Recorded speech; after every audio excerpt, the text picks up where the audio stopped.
किसी किसी के घर में, किसी किसी शिव मंदिर में, थोड़ा ध्यान देंगे, किसी किसी के घर में ऐसी जो जलाधारी होती है ना, ये जलाधारी नीचे का हिस्सा समझना जरा अच्छे से, जलाधारी होती है, शिवलिंग अलग से होता है।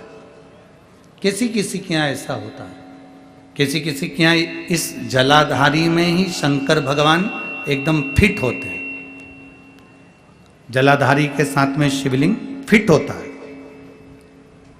और किसी किसी के यहाँ पर जलाधारी होती है तो शिवलिंग उठ जाता है, रख दिया जाता है, साफ कर कर वापिस शिवलिंग को रख दिया जाता है, या स्नान कराया जाता है तो शिवलिंग रखा जाता है।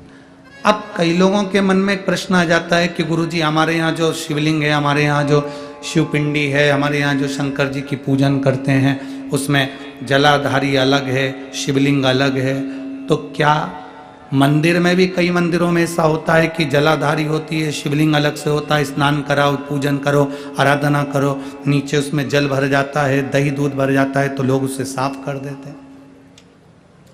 इसका महत्व क्या है?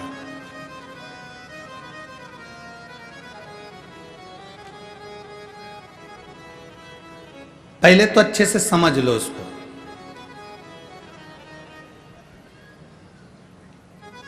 चाहे तुम्हारे घर में पूरा शिवलिंग बना बनाया हो वो भी श्रेष्ठ है, चाहे तुम्हारे मंदिर में घर में जलाधारी अलग हो और शिवलिंग अलग से रखा हुआ हो वो भी श्रेष्ठ है। बस अंतर एक है, केवल एक अंतर उसमें भारी है। कौन सा अंतर भारी है? कि जो शिवलिंग फिट है, जो शिवलिंग उसमें लगा हुआ है, उसकी आप आराधना कर रहे हैं, उसमें आप जल चढ़ा रहे हैं, भक्ति कर रहे हैं, आराधना कर रहे हैं, उसका भी फल पूरा मिलेगा। जो शिवलिंग अलग से है, उस जलाधारी पर रखा हुआ है, उसकी आराधना कर रहे हैं, उसका भी फल पूरा मिलेगा। पर अंतर इतना आता है कि जैसे जो फिट शिवलिंग है जलाधारी के साथ रखा हुआ, उस पर एक बेलपत्र चढ़ाई हुई, एक बेलपत्र चढ़ाई हुई हजारों फल देने वाली होती है। जो अलग शिवलिंग अलग जलाधारी होती है उस पर एक बेलपत्र भी अगर हम चढ़ा रहे हैं तो वो सहस्त्र सहस्त्र फलदायी प्रदान कर देती है। उसमें कई लोगों के मन में एक संशय हो जाता है, हमारा नीचे का जो जलाधारी है वो चांदी की है, शिवलिंग नर्मदा के कंकर का। कई बार किसी के मन में आ जाता है कि हमारे यहाँ जलाधारी अलग है पीतल की, शिवलिंग हमारे यहाँ कांच का है, स्फटिक का है, पारद का है या पाषाण का है, तो क्या फल देगा कि नहीं देगा? क्यों नहीं देगा?